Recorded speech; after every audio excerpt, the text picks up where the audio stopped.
बसंत जी, काफी दिक्कत हो गई है आपसे जब से इक्विटी डाइल्यूट का कंसेप्ट बताया है। सारे शेयर में वही दिक्कत है। प्रॉफिट ग्रोथ आया पर ईपीएस ग्रोथ नहीं आ रहा, बिल्कुल सही। ये तो मतलब यही वाली बात है ना। प्रॉफिट ग्रोथ आ रहा है, ईपीएस ग्रोथ नहीं आ रहा है। आपकी सैलरी बढ़ी लेकिन घर में एक और बच्चा आ गया, अब आप क्या करेंगे? और सैलरी बढ़ी, एक और बच्चा हो गया, और क्या करेंगे?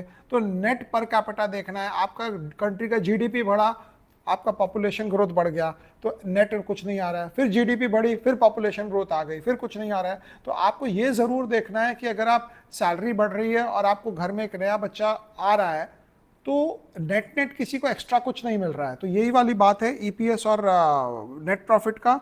दिक्कत नहीं हुई है। आप बढ़िया ढंग से कंपनीज एनालाइज करने लग गए हैं। आप ये समझने लग गए हैं कि नेट प्रॉफिट ग्रोथ से भाव नहीं बढ़ता, ईपीएस ग्रोथ से भाव बढ़ता है। और ईपीएस ग्रोथ के साथ आरओई बढ़िया चाहिए, सिर्फ ईपीएस ग्रोथ बाय इटसेल्फ नहीं होना चाहिए। ईपीएस ग्रोथ के साथ आरओई चाहिए, लेकिन ईपीएस ग्रोथ के साथ सेल्स ग्रोथ भी चाहिए। क्योंकि ईपीएस तो क्या है, प्रॉफिट तो आप ऐसे भी बढ़ा दोगे। किसी चार आदमी को नौकरी से निकाल दिया, एडवर्टाइजिंग थोड़ी काट दी कंपनी में, लाइट पंखा बंद कर दिए। कई बार रेस्टोरेंट आप घुसते हैं, आपके घुसते ही वो जाके एसी ऑन करता है। मैं तो पहले ही समझ लेता हूँ भाई को गड़बड़ है यहाँ पे, भाई मेरे घुसते ही एसी क्यों ऑन कर रहा है? अगर एसी ऑलरेडी चल रहा है तो ये थ्योरी है, थोड़ा ऑफ ट्रैक है, बट समझ लें। आप कोई भी नए